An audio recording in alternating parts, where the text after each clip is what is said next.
اعوذ باللہ السمیع العلیم من الشیطان الرجیم من ہمزہ ونفخہ ونفثہ بسم اللہ الرحمن الرحیم رب لا تجعل یدک مغلولۃ الی عنقک، اور اپنے ہاتھ کو اپنی گردن کے ساتھ باندھ کر نہ رکھو۔ یہ محاورتاً بات ہو رہی ہے کہ کنجوسی نہ کرو۔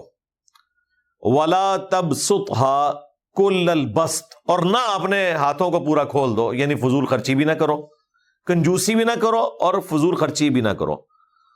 فتقعد ملوما محسورا، ایسا نہ ہو کہ پھر ملامت زدہ ہو جاؤ، اینڈ پہ اپنے آپ کو کوسنا شروع کر دو کہ میں نے تو سب کچھ لٹا دیا۔ اب یہ لوگ کرتے ہیں اس طرح،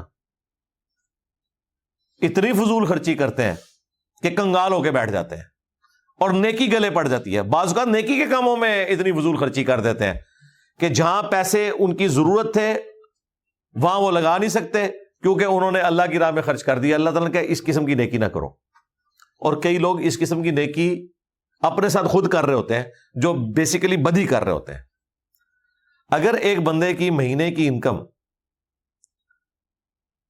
50,000 روپے ہے، اسے خرچے بھی اتنے ہی کرنے چاہیے جتنی اس کی انکم ہے۔ لیکن یہاں جو ایک ماڈرن ایک طریقہ نکلا ہے، ہوٹلنگ والا، چائے پینے والا، فاسٹ فوڈ کھانے والا، اور مسلسل، ایک تو ہے نا کبھی کبھار، روزانہ ہوٹلنگ کرنا۔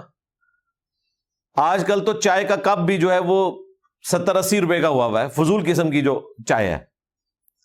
اگر ایک بندے کی انکم ہی 40-50 ہزار روپے ہے اور وہ روزانہ دودھ پتی پینے میں پیسے خرچ رہا ہے، اور پھر وہاں پیدل بھی نہیں جا رہا، موٹر بائک پہ جا رہا ہے، اور اس میں بھی پٹرول لگ رہا ہے، تو اس کا مطلب ہے کہ بھائی وہ تو اگر کیلکولیشن کرے تو مہینے کے وہ تقریباً 10-15 ہزار روپے تو یہ فضول خرچی میں ضائع کر رہا ہے۔ اس کا یہ کام نہیں ہے کہ وہ یہ کام کرے، بلکہ جس کے پاس لاکھوں کی آمدن ہے اس کا بھی کام نہیں ہے کہ اس فضول کام میں پیسے خرچ کرے۔ یہ کوئی صحت کے ساتھ وہ اچھا تو نہیں کر رہا۔ زیادہ شوق ہے تو کہوہ خرید لیں اور گھر میں بنا کے پی لیں آپ۔ یہ ہر گھر کی سٹوری ہے، میں آپ کو بتاؤں۔ میں تو جب یہ مغرب یا عشاء کے بعد کبھی نکلوں کسی کام کے سلسلے میں، تو میں وائف کے ساتھ نکلوں تو میں اسے بتا رہا ہوتا ہوں کہ یہ دیکھو یہ ہوٹل کتنے آباد ہیں۔ یعنی جہلم شہر میں تو میں حیران ہوں کہ چائے کے اتنے ہوٹل کھلے ہوئے ہیں، آئے دن کوئی ہوٹل کھلا ہوتا ہے اور وہاں پہ درجنوں لوگ بیٹھے ہوتے ہیں فضول خرچی کرنے کے لیے۔ ان کی شکلیں بتا رہی ہوتی ہیں کہ یہ فضول خرچ لوگ ہیں، اور انہوں نے یا تو حرام کمایا ہوا ہے یا کسی کے پیسوں کے اوپر پل رہے ہیں، اور یہ ان لوگوں کے پیسوں پہ دودھ پتیاں پی رہے ہیں، یہاں چپس کھا رہے ہیں، آلو والے پراٹھے کھا رہے ہیں، کڑھائیاں بنا بنا کے، کہ جو بیچارے ڈبل روٹی وہاں گرم کر کے کھاتے ہیں یورپ امریکہ میں، ان کے پاس ناشتے کا بھی ٹائم نہیں ہے، اتنی مشکل مزدوری ہو گئی ہے۔ وہ ڈبل روٹی کھا رہے ہیں اور ادھر ان کے پیسوں پہ لوگ ٹکے بنوا کے آرڈر دے رہے ہیں جناب۔ اور روزانہ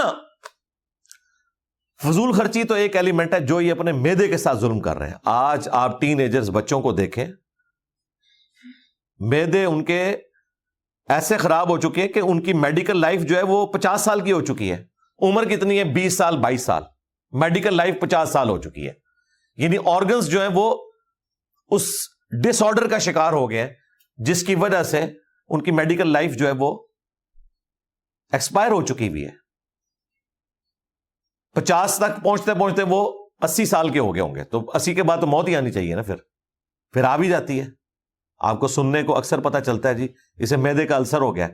بھئی معدے کا السر تو ہونا ہے جب تم نے ہوٹلنگ کرنی ہے، اور ہوٹلوں کے اوپر پریزرویٹیوز ایسے استعمال کیے جاتے ہیں کثرت کے ساتھ، ایسے مسالے کثرت کے ساتھ کہ جو آپ کے معدے کو خراب کر دیتا ہے۔ کسی کو کوئی مسئلہ ہے، کسی کو کوئی مسئلہ ہے، اور پھر مرغن غذائیں کھا کھا کے کولیسٹرول بڑھ جاتا ہے۔ اور اگر 30 سے 40 سال کی عمر کے دوران کسی کو ہارٹ اٹیک ہو تو وہ کنفرم پھر ایکسپائر ہوتا ہے۔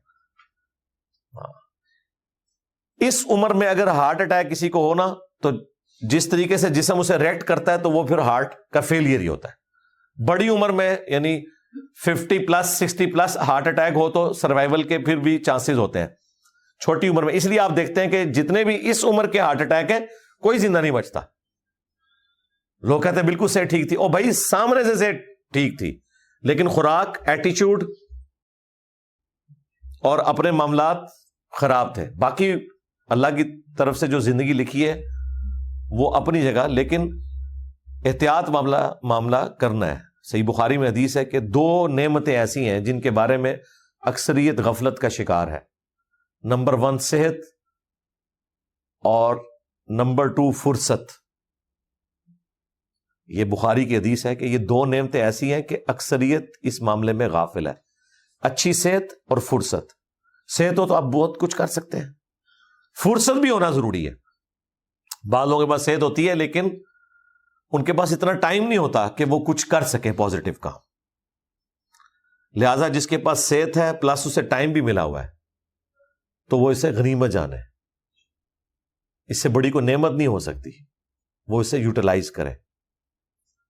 تو اللہ تعالیٰ فرما رہا ہے کہ یہ نہ ہو کہ سب کچھ خرچ کر بیٹھو اور بعد میں پھر ملامت زدہ ہو کے بیٹھ جاؤ کہ یہ میں کیا کر چکا.